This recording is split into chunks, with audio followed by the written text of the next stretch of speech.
What up, Buzz? You tapped in? Okay, Goose, you tapped in too? All right, Chicago, y'all tapped in? All right, boys, let's crack 'em. Feel like Mike in the fourth with the ball in my hands and I'm taking a shot. I'm the king in the madhouse on Madison, whether I make it or not. Now the crowd going crazy, they watching the play and I'm watching the clock.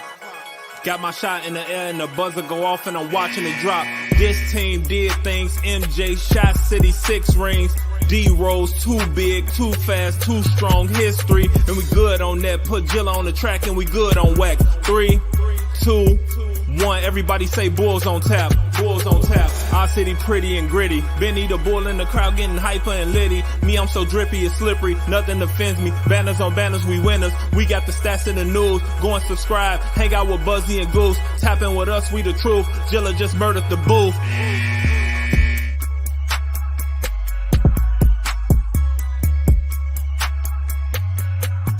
Ladies and gentlemen, welcome to Bulls on Tap, a depressing one at that. I'm your boy Buzz. I'm joined by my dude Goose, a.k.a. Goose on Tap, because he changed the handle. If you didn't know, Bulls Scripted is no more. It's Goose on Tap. Now, we're here to recap the NBA trade deadline letdown and the Bulls' loss on the same day. It's like, have you been kicked in the nuts enough? No, because they come out and they lay a fucking egg against the Brooklyn Nets and lose 116-105. Before we get into this, be sure to go on tapsportsnet.com for all your Chicago sports literature and podcasting needs. Following us on Twitter at Bulls on Tap and on Tap Sportsnet. Following Goose at Goose on Tap and me at Buzz on Tap. Anywhere you can listen to podcasts, you can listen to us, 5-star rating and review, because that's cool and tough. If you're watching on Facebook or Twitter, I see a ton of you in the Twitter. Just take like 2 minutes, man. Go to the YouTube. You don't even need to fucking stay. Just go to the YouTube, hit the subscribe thing, stay hop in the comment section so we're not alone in our misery, because that's what it is. On Tap Sportsnet YouTube, subscribe, hop in the comment section.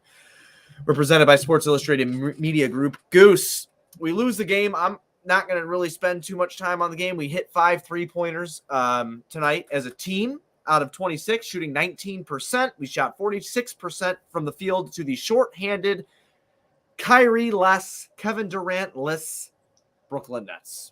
Yes, no, the team that AK referenced, kind of shifting out of the East and making things a little bit clearer in the East and making them feel a little bit more comfortable and confident and standing pat, because despite the results that we were seeing from this team, there's still hope. There's a lot of good talent here.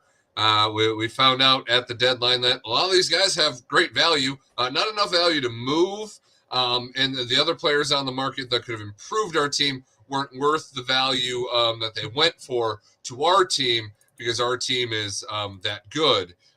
So AK is confident going into the offseason that some things will be able to happen. Vooch, extension, all but guaranteed. He wants to stay.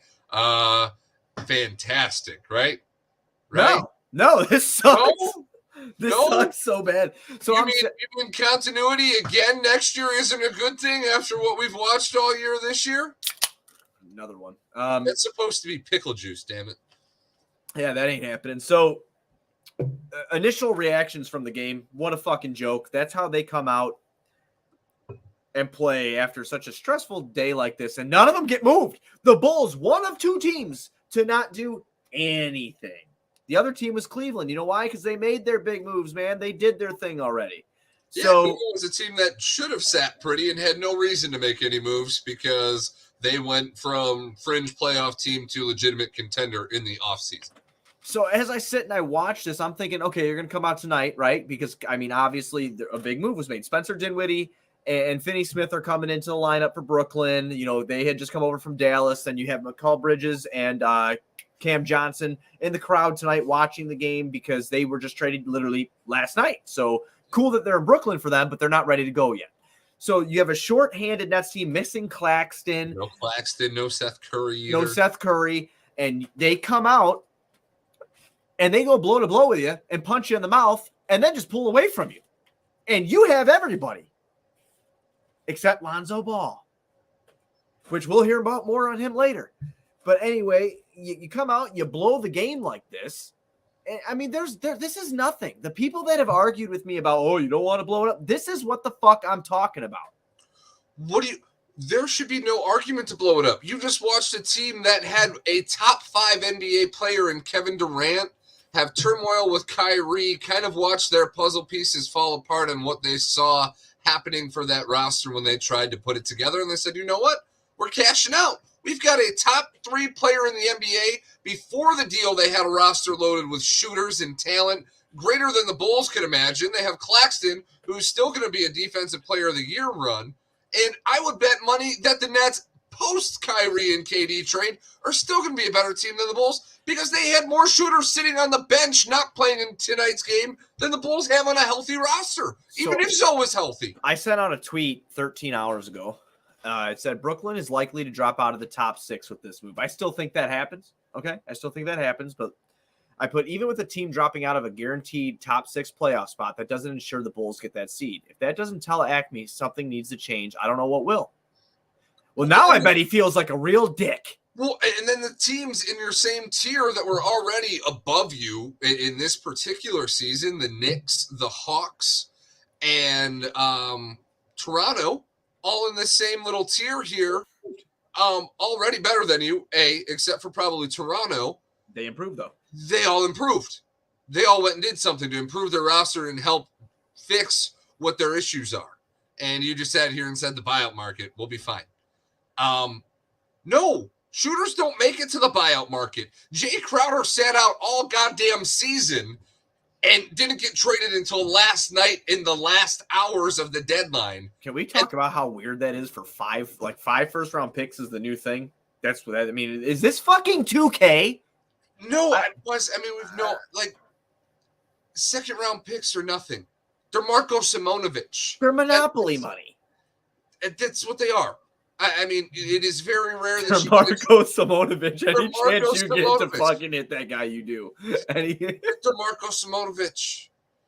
You know, like we talked on last show in the second round, is a godsend. Guys like Draymond Green in the second round are magical miracles in the situation they landed in, their demeanor. Everything just falls into place. Same thing with Ayo. If he doesn't land in Chicago, he probably doesn't have this arc and this story and this kind of early success right away. He probably rides the bench on some teams, contending team that picked in the 40s, and, you know, he's playing in the G League. He's Carlik Jones. It's not... Okay, I'll give him a run at point guard at this point. At this point, fuck it. Might as well. Fuck it. Look, Carlik Jones, a G League guy that maybe they'll bring him up. I forgot Marco was a draft pick. See? From Rob Austin in the chat. Yeah, I forgot Marco was a draft pick. It's fucked. But hey, speaking of draft picks, we don't have any. But let's talk about the 4th pick of the 2020 draft. Is he hurt? Or did he just get completely benched for looking like shit? What is it? What is it? Can people tell me their plan about building around Patrick Williams? You know, people you build around typically don't have games like that. Or average fucking 9.7 points for the first 3 years of their career. Get out of here, man. Plus, he's only played 30 games. My fuck. Yeah, dude. This is a vulgar one, Brian. I'm sorry to our video guy who cuts our video up. Brian is awesome. If you don't follow him on Twitter, go do it. It's Fever. He's the man. I don't know what to say. I saw the report. And let's just talk about it now. I'm going to read a couple stats before we talk about it. 38 points for Zach, 16 to 25 from the floor, 2 for 7 from downtown, 38 points. 15 points for Vooch on 7 of 15, 14 points for DeMar on 5 of 13. Pat only played 14 minutes because he got benched. Kobe had 11 off the bench. The big scores for Brooklyn, there's 4 of them. Dinwiddie with 25. Thomas with 20 because he hit all 13 of his free throws. He shot terrible, 3 for 16 tonight. Joe Harris had a 15-point second quarter. He had 18 points on the night. And then, Joe Harris have more threes than our entire team? I know he had 4. He did. Yes, he went 6 for 9. So, yes, he did. Okay. Yeah, the Nets in general had 17 threes. So, Joe Harris shot fucking 67% from the three-point land and scored 2 more threes? 1 more three than the Bulls. We had 1 more 3 on the yeah. It's wild. Okay. Yeah, it's absolutely wild. So anyway, now that we got out of the fucking terrible Nets loss, let's go into the trade deadline. So I get to work. You know, the first thing I see when I wake up this morning is the Durant shit. I'm like, God damn. I mean, unbelievable, right? So monitoring everything all day.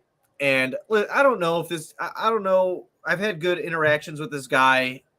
I'm not going to talk any sort of smack about the guy or anything, but Sammy Hassan had put on there that the Bulls were talking to the Knicks, and source, a framework of a deal was being built around RJ Barrett.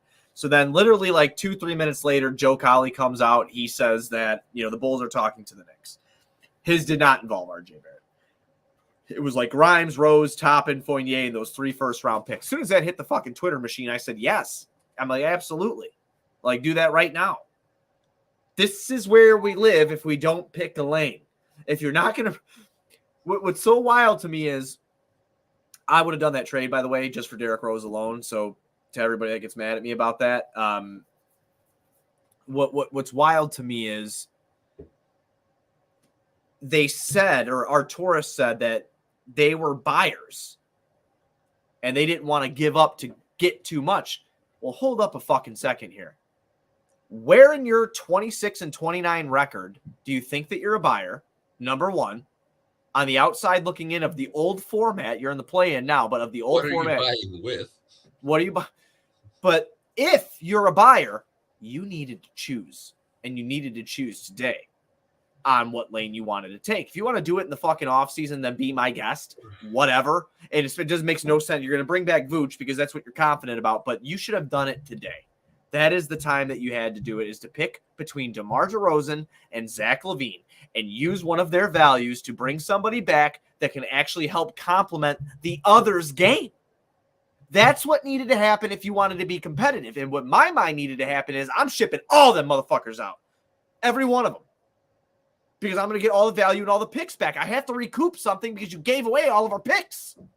So I have to do something because we're not competitive enough. So you either pick a lane with a star and you try to get another one with DeMar or Zach, or you tank it. Those are your two options. You blow it up or you retool. And he didn't do fucking either. Well, no, the only names we were really linked to were finally Cam Reddish, the name that I was hoping we'd be linked to for a team that needs shooting. He was a cheap flyer that you could have taken. He was traded for Josh Hart with protected first to Portland.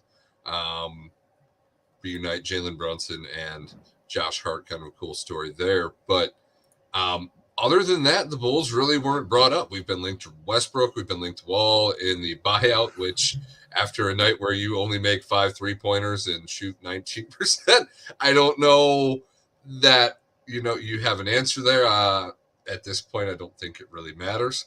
I don't know if either one of those guys would want to come here. I saw Will Barton might be a buyout candidate, but I mean, even Will Barton, what draft did he come out in? He came out in 2011 in the Marquise Teague draft when we took remember Marquise Teague? Yeah, I mean, not very well. I remember, but that's quite a bit more. But yeah, Barton went to Memphis, and Rose had went to Memphis, so that's who I wanted in that draft. But we took Marquise Teague instead of Barton. Obviously, he's bounced around quite a bit, but he could hit the 3 a bit. But I'm assuming he's going to go to a legitimate contender. See, that's the thing. A lot of these buyout market guys aren't going to want to come here because we are fucked. Teams are only buying them out because they want to go to contenders, and that team would prefer to lose games for the Victor sweepstakes. So what guy is actually going to be like, you know what? Out of those 10, 15 teams that have interest in me for, a minimum service contract, like, do I want to go to Chicago? Yeah. Do I see, you see what's going on here? Like, why would you... I don't know. It doesn't make sense. It's great to see that we're interested, but is that interest reciprocated? I don't feel that that's going to be the case with a lot of these guys. They'd rather go ride the bench and not get playing time and get a ring. Even his demeanor today when Arturas did his little 4:45 p.m. conference, the guy looked like he has been serving as the president of the United States for the last 4 years. The stress that's on his face. It was unbelievable. The shortness in his answers. And I'm going to give a lot of credit.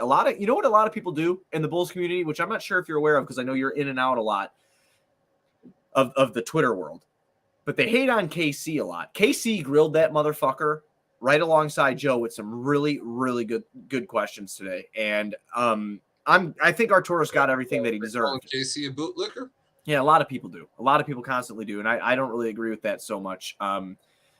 But I mean, for a certain degree, to get as close with the team as you have to you have to lick some boots. You got to kiss a little ass. Well, I mean, he's already doing that to Jerry because he's employed by NBC. Doesn't Jerry have some stake in that shit or something like that? I mean, and this is it's a Jerry issue too, because he's not going to pay into the luxury tax because he doesn't, this team's not competitive. The Bulls won't pay into the luxury tax unless the team is competitive and championship worthy. We'll keep paying coaches to come in. Yeah, we'll keep paying coaches.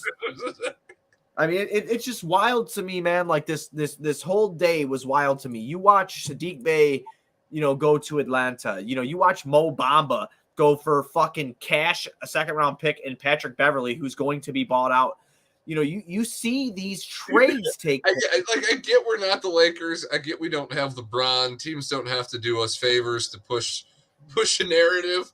But the Lakers literally got D'Angelo Russell, Jared Vanderbilt, Malik Beasley, and Mo Bamba for a protected first, Russell Westbrook's expiring contract, Patrick Beverly, and seconds. One protected first, one expiring contract. Granted, it is of a guy that was seen as the sixth man of the year candidate, but he's getting bought out. He got sent to a team that doesn't want him. Expiring salary, protected first, second round picks, 4 needs filled. They have a completely new roster. LeBron didn't play tonight, but once that team is assembled, I expect the Lakers might actually be able to make a legitimate push. I think they can make the West playoffs. I definitely think with how the West looks and how the standings are structured, if they play their fucking cards right, I mean, man, they added some talent especially over since there. LeBron's focus can now be on the season and winning.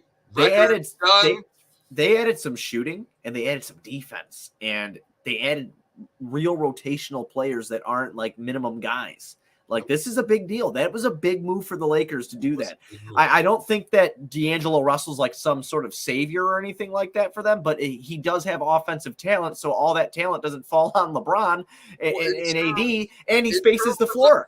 Exactly. So with Russ, obviously you had somebody that could take the ball out of LeBron's hands, but needed the ball out of LeBron's hands. Having those two guys on the floor together at the same time was a detriment to your team because they both need the ball, and Russ sucks at shooting. So having him off the ball is the same thing as putting DeMar at the top of the key off the ball. It just don't fucking work. So now that glass with hitting the backboard, a guy that is probably at this point still an underrated playmaker, but a good playmaker, can take the ball out of LeBron's hands when he's not in the game, or even when he is, because both of them are capable of catch and shoot off the ball now. And D'Lo's a plus 3-point shooter. That dude's got range. So do I know if he resigns there and, it works out long term? No, but for half a season, I don't think that there was a better option on the market outside of Zach LaVine for LeBron. And they got D'Angelo Russell for that bargain deal. Yeah. The moves that other teams were able to finesse and make to improve themselves showed me everything that I needed to know today, which is 2 things. One, I already know that the Bulls are not going to go into the luxury tax because the Reinsdorfs do not believe that this team can compete, which they're right. And I hate to say that because my hatred for Jerry. Like, I have a hatred for Jerry. I love that Jerry has owned my teams and I've gotten some championships and that's great and everything between the Sox and the Bulls. And that was kind of the issue in the offseason, though, too, is like we talked about it. We knew that they weren't going to do it, but you almost had to give them a cop out of it's not a contending team. Why do you want to start racking up that luxury tax bill for a team that isn't a contender?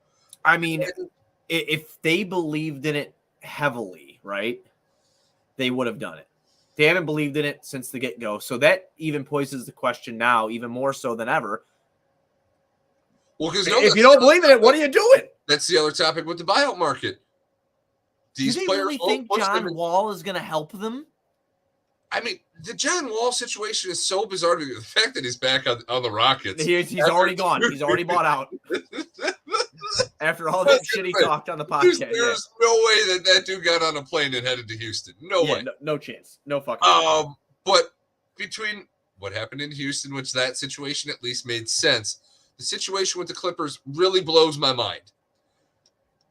Because you had talks of the Clippers, Westbrook. Like, they were going to buy out John Wall to pick up Westbrook on the buyout market if they didn't make the moves that they made. and that still could happen. Hey, they added Bones Highland, and I know a lot of people like to talk shit about that kid, but hey, listen, he's a little spark plug off your bench. Clippers could use that. You could have used a primary ball handler like that too. I mean, that's a big deal. They made some moves too. The West literally took the power back from the East. They just came over and they just snatched talent and said, "Fuck you!" Like this is what we're doing. No, that was pretty quick change. To Yeah, go from the East is stacked again. The East is. it's like when we were kids again. The West took the power. Like I mean, it's just what they did. It's unbelievable. Goose, I don't know, man. Like But even with that power shift, you don't feel any better as a Bulls fan. No, because we're still fucking suck. We still can't. We're still not gonna break in. We're still not gonna break into the shit. Like it's just not gonna happen. And it's just it's really frustrating. That's all it is. It's really frustrating. They should be better than this. I think they should be better than this. Like at least 7 seed better. So do we give them a pass for tonight? Is Fuck this no? I mean, we don't have a fucking choice. We're going to do the next 27 games regardless. Oh, well, I love talking to you and all my friends in the comments section. Yeah. Oh, yeah. We're not obligated. yeah, not at all. Like stressful day. Didn't even know if you were going to be here today playing. You would like to think that you come into the game with a, hey, we are still together. We've got life. But maybe we got this team's last punch. Maybe that 3-game win streak before DeMar sat out against. It was our last game, wasn't it? Yeah. It was a good team. It was the Nets. No, it was the Grizzlies. Yeah, the Grizzlies. Before DeMar sat out against the Grizzlies, was that their last hurrah? Was that we have to make the push so we don't get traded and now everybody's safe and this is what we're going to get? Like, because I want to give them the mental excuse of, you just went through hell and torture because every single one of your names was probably on the bill today. But had to put up a beer to Hank here because that's a great comment. But even that, now that I'm saying it out loud, doesn't make sense because you should be relieved. You don't have to move. You get to keep playing in your continuity safe space that has been built for you and is apparently going to be given to you next year too. So they can't, dude. Listen to me. They can't. They legit can't run it back. What about saying that you're going to extend Vooch does not say that you're doing this again? Then Zach or DeMar is gone in the offseason during the draft. There's no, like you've said before, you'd rather bring Vooch back than anybody else. And I agree. Because I think he fits with any rebuilding piece that you're trying to do. But he also kind of made comments when he was asked about that Miles Turner contract, about Miles Turner to get what he gets, and I know what I'm worth. He knows how much he's worth to this team. I know. Drew asked me a question last week. He goes, "So who do you think has more leverage in the offseason, Vooch or the Bulls?" I said, "What other team has given up potentially 2 top 10 picks and a young contract for this dude?" Nobody. Could you imagine if they miss out? Oh no! And they get a lottery pick. They get a lottery pick. You know what? Let's forget this shit show. It's nice, but you know what? I'm at the end of my career. I want to go contend. I'll take $10 million from somebody else to go win a ring instead of taking $20 million plus from you to stay here while you guys try to figure out. Fucking go to Boston or something and be a backup center over there that can stretch the floor when Robert Williams is out. He would probably still be a starter. They'd probably have Rob come off the bench just to make him happy. I'll tell you something right now, man. That's absolutely fucked how they pulled everything off there. Like they just not doing anything and standing pat like they did brings them into an off season where it's going to be super, super rough. And the game following this game was like poetic justice in the worst way. You had Patrick Williams after you stand pat, ironically, play 14 minutes. You lost to the team that's moves made you feel comfortable in staying with what you had in your conference. You lost to that team before they even got their pieces together. Yeah. You go into the offseason, you re-sign Vooch. You cannot bring back Kobe, Io, Javante. Without trading DeMar or Zach. Someone's got to go out of that. I think Io is going to be gone because I think Kobe's value, no matter how much Bulls Twitter wants to talk about how great he is defensively, his offense is so not good it doesn't really matter. Somebody will take a flyer on him, but Io, I think, can get something because he's shown some promise playing alongside some stars. I think he can fit into a role. He might be gone, honestly. But anyway, I mean, that's way in the future. Or is that a sign and trade? Are you getting value for either one of those guys?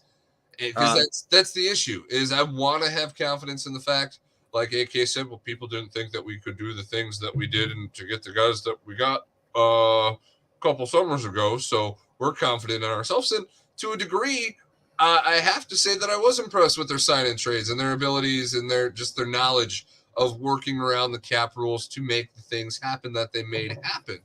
But at a certain point, you're going to run into a team that just has more money than you can even say, hey, I could match that. You got to give me something to get him. It's going to be like, no, you don't have the money. You got to pay that guy. We're taking that guy for nothing. You know, in previous off seasons, you had leverage, you had options, you had cap space, you had draft picks. We don't have much of that going on at all. And it feels like we have even less of it because they chose not to do anything to recoup any of that. Obviously, if you extend Vooch, then sure, you've got a couple of years of contractual length that you can use. But at that point, that's a detriment. Zach LaVine on a long-term contract gives you more value. Vucevic on a $20 million deal for two to 3 years is less value. He had value this year on an expiring deal because he's playing the way that he's playing, and then a team can decide what they wanted to do with him in the offseason the same way you can. But it's already been made clear how much value he knows that you owe him based on what you gave up for him. It's easy to say, oh, no, that's sunk cost. It doesn't. No. It matters when you talk about losing a guy for nothing that you gave that much up for. Them standing pat and everything that you just broke down just shows you we're in hell. And I don't know when the hell is going to end because we don't have draft compensation to really make up for it. The hell ends on lottery night when we're in the lottery because we didn't make the playoffs and we get a top 4 pick and we get to keep our draft pick. That is they're so far out of being even likely for that. You know, oh, he's fucking gone. He just decided to leave because fuck it, I would too. You know, it sucks here. I'm on 2 screens too. It's Chai Sports Fan, look, check it out. I'm on 2 screens. I had to take a sip of my beer. The Bulls are in hell, like I said before. This is pretty much game over. Goose, I was just telling everybody, I think it's game over. This is done. You come out, you lay an egg tonight. You don't do anything here. You're in hell. You don't have the talent to compete. You don't have enough losses. You won too much to even get that pick at this point. I mean, we've talked about it previous, though. If you're sitting 7th in the lottery, you have a 1 in 3 chance nearly at getting a top 4 pick. The way the lottery is set up and the way that the Bulls are playing, it's very possible that we go into the lottery night with a 1 in 3, 1 in 4 chance at a top 4 pick. And obviously those odds don't sound great because there's still a lot greater chance that you give it up. And you do send 2 top 10 picks to the Orlando Magic on top of Wendell Carter Jr. for Nikola Vucevic. So, I mean, it gets kind of left out that we took on a shit salary and Al Farouk Amino in that deal too. So not only did you give up those assets, but you took on a bad deal that you had to use another first later on to dump in a future trade. So all around, I don't really know what they do to recover, but clearly from what they're saying, Vooch extension is all but a done deal. Our next game that we play is against the Cleveland Cavaliers. So, assuming everything that we know now, on the 11th, which is Saturday night, we're going to get our asses whipped. Hey, no, the Cavs are a good team. We'll play them well, just to keep the mystery alive. I guess, man. A huge letdown within the NBA at the weaning moments of the NBA trade deadline. Goose, do you have anything else before we get out of here, dude? No, I mean, bring Derrick Rose home so I have something to be happy about. Tibbs, if you got one last favor in you for Bulls fans, set that man free. Although the messed up situation there is, I'd rather see Derrick go to a team like Milwaukee and get minimal minutes in a playoff rotation, if any minutes at all, and just get a ring.